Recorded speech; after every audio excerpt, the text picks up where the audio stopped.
नमस्कार, आदाब, सत श्री अकाल दोस्तों। ओपी बागड़ी शो में स्वागत है आपका फिर से। हम जीवन से रिलेटेड तमाम मुद्दों पर बात करते हैं, डिस्कस करते हैं, जिससे आपकी समझ ज़्यादा गहरी होती है। आप जीवन के कठिन निर्णय पहले से ज़्यादा बेहतर और आसान तरीके से ले पाने में सक्षम होते हैं। भाइयों बहनों, आज हम बात करने जा रहे हैं कि अक्सर लव अफेयर्स के बाद लोग रोते क्यों। ध्यान से देखना, बड़ा मजा आएगा लास्ट तक देखने पे, समझ बढ़ेगी और आप समझ पाओगे कि हम में से हर कोई चाहता है कि ट्रू लव और लॉन्ग लास्टिंग लव हर कोई चाहता है। लोग खूब अपने लेवल पर एक दूसरे को आजमाते भी हैं, लेकिन जब शादी के बंधन में बंध जाते हैं तो दोनों तरफ से जीवन के असली रंग देखने को मिलते हैं। और अब तो समाज की एक आम धारणा हो गई कि मुझे नहीं लगता कि जितने जोक्स, जितने चुटकुले शादीशुदा जिंदगी पर, हस्बैंड वाइफ पर बने हैं, उतने किसी और मुद्दे पर और किसी टॉपिक पर बने। ये विचारणीय मुद्दा है, इसे हंस के टालने का मुद्दा नहीं है। ये आम आदमी से लेकर सरकार और न्यायपालिका तथा बुद्धिजीवी वर्ग के लिए, सबके लिए चिंतनीय है, क्योंकि धन तो कुछ लोगों के पास है, कुछ लोगों के पास नहीं भी है।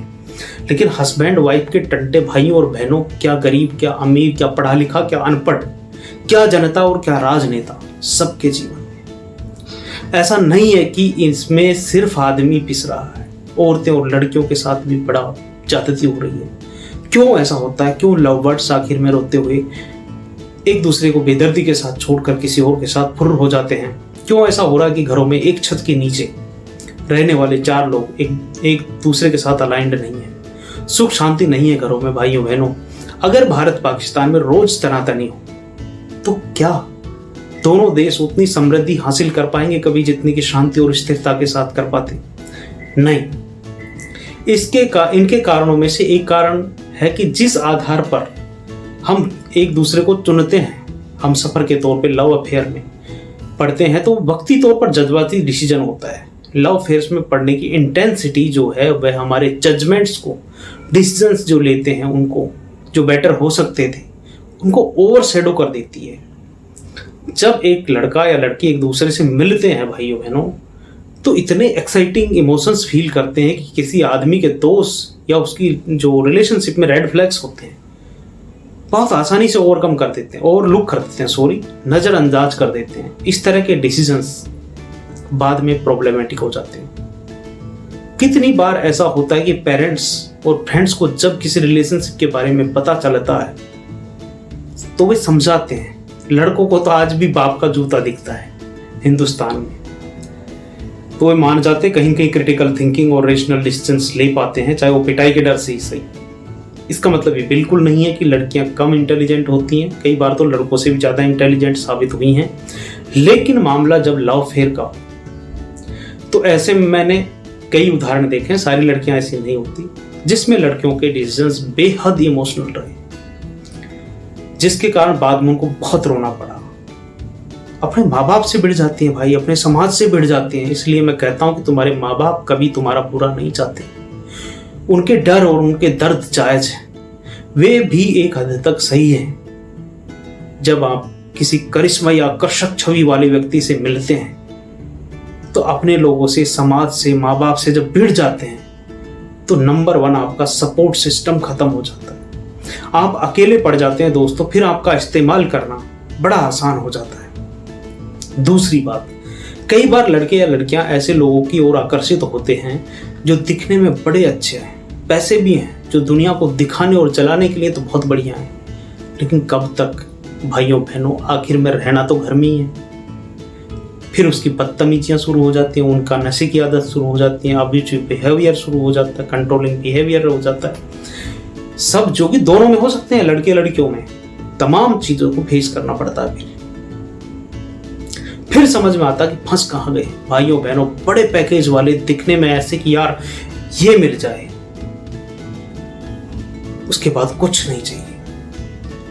ये दोनों के लिए, लड़के लड़कियों के लिए। और भैया ये सोचना पड़ेगा कि पैकेज के साथ, गुड लुकिंग के साथ और भी 50 टंटे होते हैं, और भी पैकेज होता है।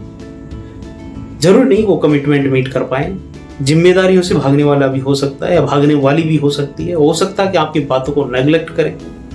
जब शादी होती है तो उस परिवार में सिर्फ आपका हस्बैंड नहीं होता, फिर वहाँ देवर भी होगा, जेठ भी होगा, ननद भी होगी, सास ससुर भी होंगे। और वहाँ मत फंस जाना जहाँ ननद की बात बात पर दखलंदाजी हो। कहीं ऐसा ना कि ऐसी सास मिल जाए जिसने खुद ने तो कभी कुछ नहीं सुना किसी की बात, लेकिन आपको कैद खाने में डालकर रखने की कोशिश करे। लड़के में खुद की भी डिसीजन लेने की ताकत होनी चाहिए। हाँ, ऐसी लड़कियों से भी बचना जरूरी है जिनको लगता है कि मायके वालों से ज्यादा समझदार इस दुनिया में कोई नहीं है।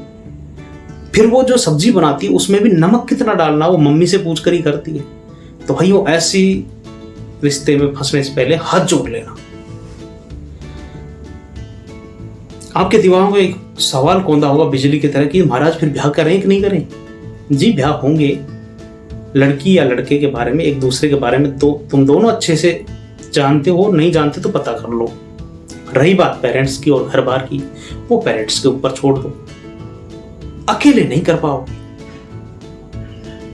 समझ रहे हो। और इस भ्रम में बिल्कुल मत रहना कि शादी से पहले इसमें 50 दिक्कतें मैं शादी के बाद बदल दूंगा या बदल दूंगी। ये इल्यूजन है भैया। जिसकी कोर वैल्यूज और बेसिक नेचर होता है ना, उसे बदला नहीं जा सकता। अगर ऐसा करने की कोशिश करते हैं तो डिसअपॉइंटमेंट मिलता है। फिर सभी तो नहीं, पर ज्यादातर लोगों को, लड़कों को एक टाइम के बाद देखो खोपड़ी में बाल कम हो जाने, तोंद लगभग सबको आनी है। लड़कियों का भी माँ बनने के बाद लगभग शरीर ज्यादातर का वैसा नहीं रहता जैसा पहला होता है। तो भैया वैल्यूज देखें, क्वालिटीज देखें जिनके साथ आप खुश रह सकें। तो इन जो बातें जो बताइए इन पर कंसीडर करें और सेल्फ रिफ्लेक्शन करें। जब आप ऐसा नहीं करते और रिलेशनशिप के निर्णय लेते हैं तो उन लोगों के लिए सॉफ्ट टारगेट बन जाते हैं जो हमारे साथ अलाइन नहीं कर पाते, जो कंपेटेबल फील नहीं कराते। देखो, धूप में बाल सफेद नहीं होते दोस्तों। हमें अपनी फैमिली और फ्रेंड्स की विजडम का एडवांटेज लेना चाहिए और जरूर लेना चाहिए, क्योंकि उनकी हेल्प लेनी चाहिए। अगर हम किसी रिलेशनशिप में हैं तो हमारे घर वाले, हमारे शुभचिंतक, हमारे फ्रेंड्स उन रेड फ्लैग्स को, उन दिक्कतों को, कुछ गड़बड़ हो रही है उन सबको, जिनको हम अक्सर प्यार के नशे में नज़रअंदाज कर देते हैं, वे देख लेते हैं। अगर कोई इंसाइट या फीडबैक दे रहे हैं वो लोग तो सीरियसली लेना, मजाक में मत डालना। हाँ तो दोस्तों, अब 11वीं 12वीं में पढ़ने वाले बच्चे मुझसे मत पूछ बैठना कि पेरेंट्स को कैसे बताएं। हम रिलेशनशिप में तो हैं। मेरा जवाब आपके लिए विनम्रता पूर्वक ये है कि आपकी अप्रोप्रिएट एज इन चीज़ों के लिए नहीं है अभी। आप पढ़ाई पर फोकस करें। उन लोगों के लिए है ये बात जो प्रोफेशनल ट्रेनिंग पे या डिग्री पे हैं, कर रहे हैं वो, या जॉब कर रहे हैं। पहले अपने पैरों पे खड़े हो जाओ, फिर माँ बाप के पैसे पे जब तक आप पल रहे हो ना तब तक प्यार से मानो, या इंडियन पेरेंट्स जो तरीका अपनाते हैं उस तरीके से मानो। तुम्हें ट्रैक पे तो रहना पड़ेगा। अब तुम आग में हाथ डालोगे, पेरेंट्स का फर्ज बनता है कि सीधे तरीके से या उंगली टेढ़ी करके कैसे भी तुम्हें गलत रिलेशन में जाने से बचाएं।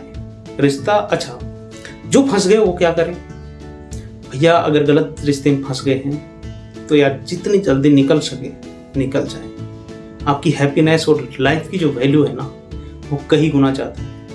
अगर आप ऐसी रिलेशनशिप में हैं जहां आपको रोज दिक्कत होती है तो फिर आप शुगर और बीपी के मरीज बनने के अलावा कुछ नहीं कर रहे। माना कि ये बहुत मुश्किल है, पर जहर का घूंट पी ले। मैं पुराने गुरुजी की तरह नहीं हूं भाई निभा लो, अरे जरूरत नहीं है भाई। अगर आपके अंदर की इंट्यूशन कहती है, आपका गट फीलिंग कहती है, आपके अंदर की आवाज आए कि रिलेशन रखना है तो रखें, और आपको लगता है कि नहीं यार, तो फिर कई बार दूसरों की राय से ज्यादा इंपॉर्टेंट होती है आपकी गट फीलिंग।